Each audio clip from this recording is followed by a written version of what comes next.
Hello and welcome. आप सभी का स्वागत है। हम हैकर रैंक की एसक्यूएल प्रॉब्लम्स को सॉल्व कर रहे थे। इस वीडियो में भी हम वही कंटिन्यू करेंगे। अगर आपने हमारी इससे पहले की वीडियोस नहीं देखी हैं तो सबसे पहले तो आप उन वीडियोस को जाके देखिए।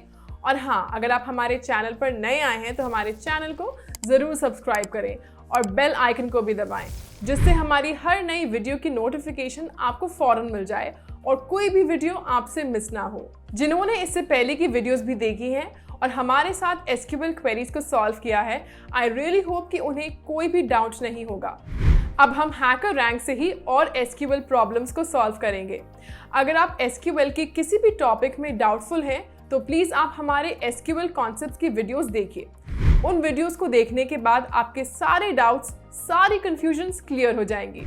तो फिर चलिए शुरू करते हैं और इस वीडियो की पहली प्रॉब्लम देखते हैं। तो प्रॉब्लम है, you are given two tables, students and grades.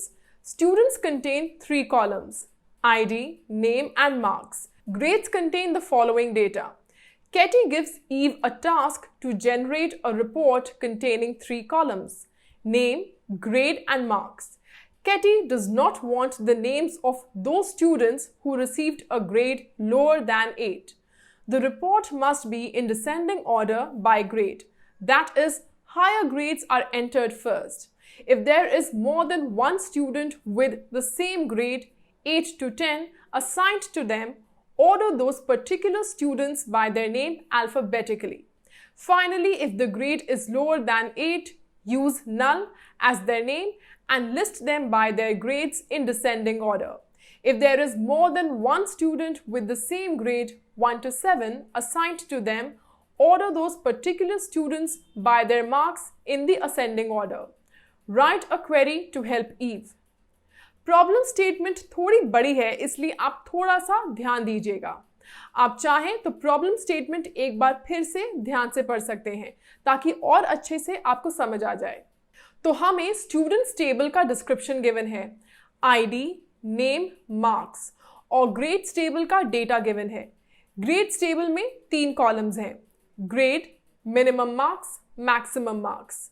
आप इतना तो समझ ही गए होंगे कि ये प्रॉब्लम एसक्यूएल जॉइंट्स पे बेस्ड है।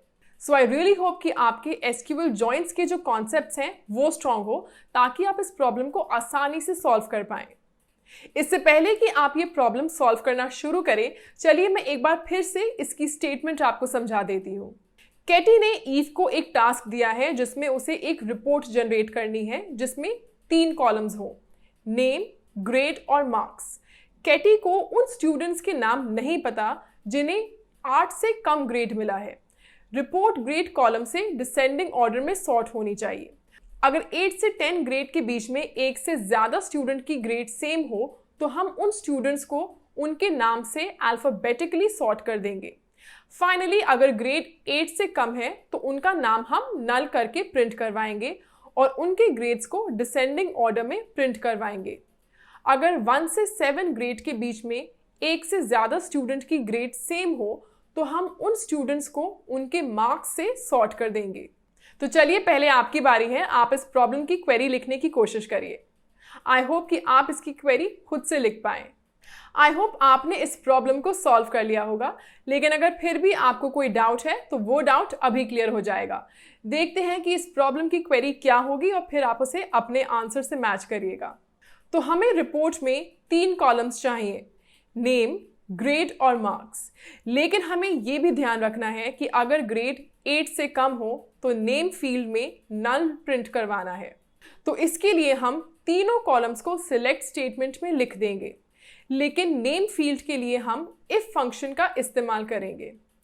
इफ फंक्शन के अंदर हम नेम वाली कंडीशन को डाल देंगे। अगर ग्रेड 8 से कम है तो नाम होगा नल, और अगर ज़्यादा है तो उस स्टूडेंट का नाम प्रिंट होगा और साथ में ग्रेड और मार्क्स भी। फिर हम दोनों टेबल्स को ज्वाइन कर देंगे। हमें ये तो समझ आ गया है कि स्टूडेंट्स को वही ग्रेड मिलेगा जब उनके मार्क्स पर्टिकुलर क्राइटेरिया को सेटिस्फाई करते हों, यानी कि ग्रेड्स टेबल में दिए गए मिनिमम मार्क्स और मैक्सिमम मार्क्स के अंदर हों। तो वही कंडीशन हम यहाँ भी मेंशन करेंगे, marks between minimum marks and maximum marks. और हमें आउटपुट को ग्रेड से सॉर्ट करना था, वो भी मेंशन कर देंगे।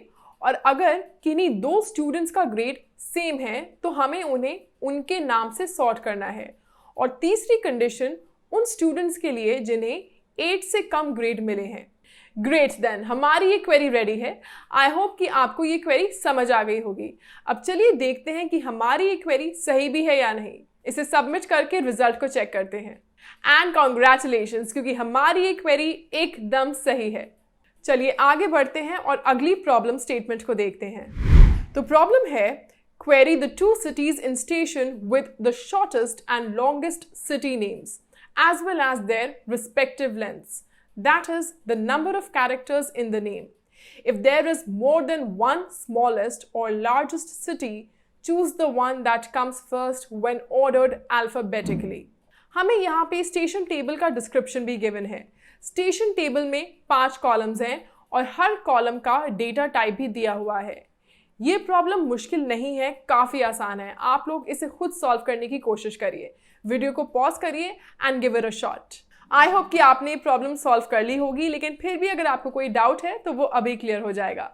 देखते हैं कि इस प्रॉब्लम की क्वेरी क्या होगी और फिर आप उसे अपने आंसर से मैच करिएगा। हमें स्टेशन टेबल में से शॉर्टेस्ट और लॉन्गेस्ट सिटी का नाम और उसकी लेंथ प्रिंट करनी है। और अगर एक से ज़्यादा शॉर्टेस्ट या फिर लॉन्गेस्ट सिटी हुई तो अल्फाबेटिकली जिसका नाम पहले आता है हम उसे चूज करेंगे। तो शॉर्टेस्ट और लॉन्गेस्ट सिटी का नाम और उसकी लेंथ जानने के लिए हम 2 सेपरेट क्वेरीज लिखेंगे और फिर यूनियन यूज कर देंगे। आप देख सकते हैं हमने लॉन्गेस्ट सिटी निकालने के लिए लेंथ ऑफ सिटी से डिसेंडिंग ऑर्डर में सॉर्ट कर दिया है और शॉर्टेस्ट सिटी निकालने के लिए असेंडिंग ऑर्डर में सॉर्ट किया है। लिमिट 1 इसलिए यूज किया है क्योंकि हमें एक ही एंट्री चाहिए, लॉन्गेस्ट और शॉर्टेस्ट वाली। और हमारी ये क्वेरी अब रेडी है। अब देखना ये है कि हमारी ये क्वेरी सही है या नहीं। तो ये हमें बताएगा हैकर रैंक जब हम क्वेरी अपनी सबमिट करेंगे। चलिए इसे रन करके देखते हैं। एंड यस गाइज, हमारी ये क्वेरी बिल्कुल सही है। Great, congratulations. इस वीडियो के लिए खैर इतना ही। बाकी प्रॉब्लम्स हम अगली वीडियो में सॉल्व करेंगे।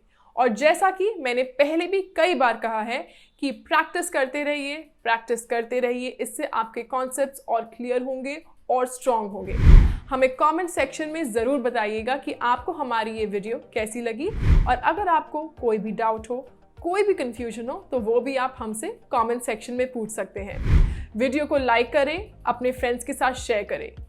Please stay safe and take care of yourself. Bye.